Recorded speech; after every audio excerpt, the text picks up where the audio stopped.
Assalamualaikum warahmatullahi wabarakatuh. Nama saya Azra Nuraini Nurman dari R5A. Di sini saya membuat maket tenda, di mana struktur yang melibatkan sebuah membran atau lapisan yang digunakan untuk menutup sebuah fungsi bangunan yang digunakan sebagai atap.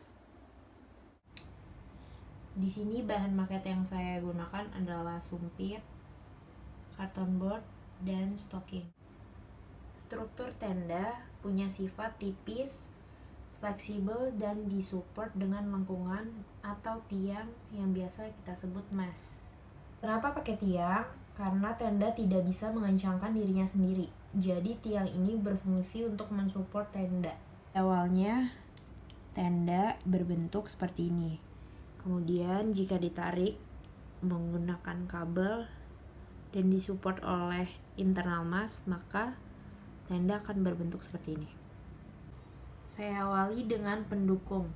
Agar bisa menjadi penutup fungsi bangunan yang digunakan sebagai atap, maka pendukung yang saya gunakan adalah internal mass, di mana tiang berada di dalam tenda. Jadi ini adalah pendukung internal mass. Yang kedua ada komponen. Komponen terdiri dari tenda, kabel, dan mass atau tiang. Ada bearing atau membran plat di mana tenda akan dijahit ke sebuah besi lalu digantung di mass yang ada di tengah-tengahnya. Ini ada bearing atau membran plat yang digantung di mass yang berada di tengah. Jadi dengan adanya mass atau tiang dan kabel di sini,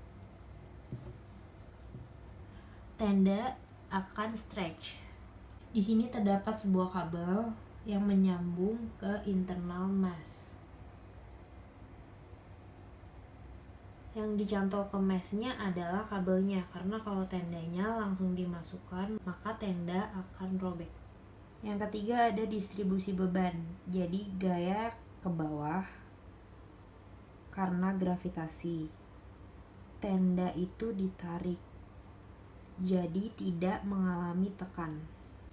Di sini saya menggunakan kabel suspension kabel, menahan tenda agar tidak jatuh ke bawah. Kabel dan tenda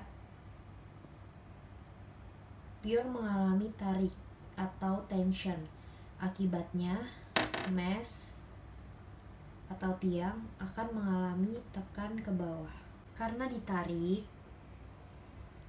dengan kabel, maka meshnya mengalami tekan, tapi tentu ada penahan, yaitu pondasi dari bawah. Jadi bicara distribusi beban, yaitu bicara mengenai bagaimana si beban tadi dari materialnya menuju ke pondasi. Materialnya seperti tiang mesh menuju ke pondasi. Karena saya membuat maket tenda, apabila tenda ditekan ke bawah melebihi batas kemampuan beban tenda tersebut, maka tenda akan robek. Sekian presentasi dari saya. Apabila ada salah kata mohon dimaafkan. Wassalamualaikum warahmatullahi wabarakatuh.